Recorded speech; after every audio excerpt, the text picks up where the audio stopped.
Hello, this is Sean for TightPoker.com, and once again we're taking a look at hands from our mystery Mr. 2004, and this time I think it's a mix of 25 no limit and 10 no limit, but I think primarily 10 no limit.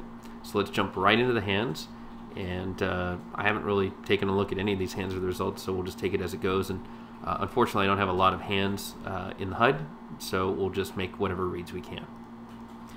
Ace Queen, and that's a good raise. 4 times the big blind's what I always advocate to small stakes players. I guess this is micro stakes. And you get a caller,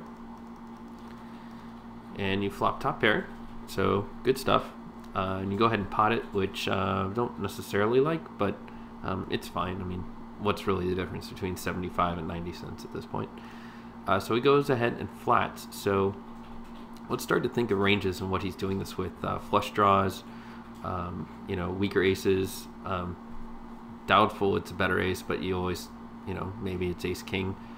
Could be 2 pair, could be a set, and he's slow playing you, so just be careful. The flush fills, and you go ahead and bet it, which I like, actually. I think that's a good play. And then he raises over the top and shoves all in. So to me this is a fold because, you know, what are you beating?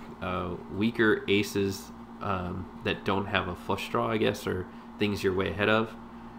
Otherwise, the flush got there. You know, there's a lot that beats you. You know, deuces, sevens, fours. We're not going to put them on aces at this point. But ace 7, ace 4, 4-2, 7-2, anything. You know, I mean, there's a lot that beats you. I mean, most likely he filled up with a flush. He got the flush. So I do think this is a fold, and it might be 2 pair with a redraw to a flush. You go ahead and call, and he shows ace king. So unfortunately, you know, he showed up with something that you had beat, but I just don't think he's doing that with anything you're squarely ahead of it. So you don't hit your queen, and that's the hand. Here we have kings on the button. We get a limper, a raiser from 57-22 type, only 23 hands, so we'll see. But this is definitely a place to be 3-betting, and you do very solidly, so good job. And then the big blind shoves, which is really weird, and he looks like he's really loose, aggressive, 36-20. That guy goes away. This is an automatic call, and he shows ace jack, which is really weak. You hold up, so good job. Alright, 10 jack, offsuit, out of the big blind. Usually we're just folding this. So he gets checked around, and we hit second pair. I would have actually liked to see a lead out there. I think you will immediately know where you're at. If you get raised, you'll know to fold. And you'll probably get called by a lot of flush draws, and maybe some weak kings. So this guy leads out, this guy folds. So maybe this is a one-time call, but I can totally see folding here is just fine. You call, 6 is there, you check, and he bets again. So at this point, you know, he's not doing this with anything you have beat. He's doing this with a king or a 6, or a better jack. So the only thing you have beat here that he might have is just a flush draw. So you call, which I think is the wrong move. I'm not sure there's any case to be made for raising because he calls anything with his stack size. So I would have let that go a lot sooner. And then he predictably shoves, and you call, and he shows up with a king. So just watch, you know, that situation, and don't get caught up in doubling someone up on later streets when you've got a really susceptible hand there. Queen king off on the button. That's a good raise size, and you get min raised by the big blind. So that's pretty weird. If he's been 3-betting a lot, and it looks like he does, 15%, then I'm not going anywhere. And you go ahead and flop top pair, and so he goes ahead and shoves, and so I think you go ahead and call this. Just kind of a weird hand, but you did flop top pair against a guy who's a bit of a weirdo in the big blind. So yeah, you go ahead and call, which I probably would have done given the stack sizes and stuff. And so he shows 7s, and you hold up. Okay, good. Ace queen suited. You get an under the gun raise, and then a call. Okay, so if you like to play like me and you're a nit, I fold. And although ace queen suited is an awesome hand, you're still in early position, and people in under the gun are, I mean, this is just showing a lot of strength. So, I mean, if you want a 3-bet here, I get it. If you want to, you know, play a looser game, but there's a good case to be made to just fold this. You go ahead and call, and so fortunately you do have position. You flop top pair, but you don't squarely know your head. I mean, this guy might have ace king, and so he goes ahead and bets out. This guy folds.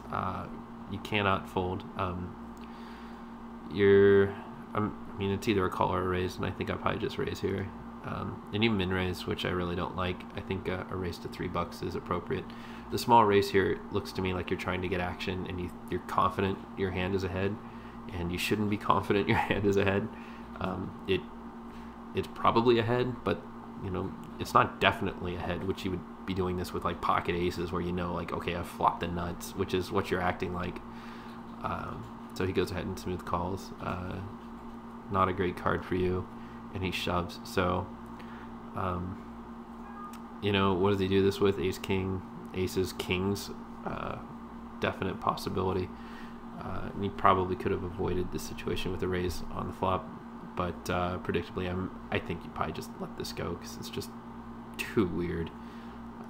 And you do. So, unfortunately, it's a tough hand. So don't beat yourself up too much about it, but just one of those hands. All right, we've got pocket kings with early poster. He checks. There's a raise. Definite 3-bet. Good job.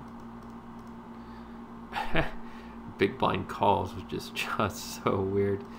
And then 2 folds. So you have the overpair, and in this situation, you're just looking to get it in. So he donks, and you're betting $3 or $4 here every time. So 440, it might be a little too much. I might have just potted it, but you have the right idea, which there's nothing wrong with. And he folds. Queen king off, hijack.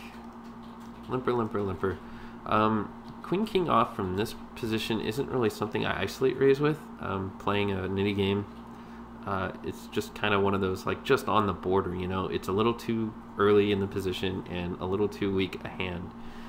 So I'm typically letting this go. But if you wanted to play looser and more aggressive, a raise here to 50 cents, good. So one caller. You flop top pair, that's a good thing. And you go ahead and c-bet, that's fine. He min raises, and you go nowhere, that's cool. And he shoves over the top. Wow.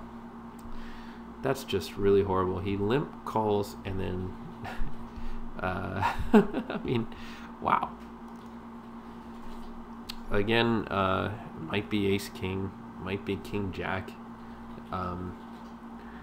It's just tough to put this guy in a range with no reads. You might just want to let it go. I mean, maybe he flopped the 2, or maybe he turned a set of 8s. This is a tough one, but I think, I mean, if you fold, it's never horrible, I guess. It might be tough, and something to be said for looking this guy up in this situation, but yeah, tough fold. Let's see what you did. Yeah, you let it go. I think it was probably the right move, but gosh, I want to put him on king jack so bad here.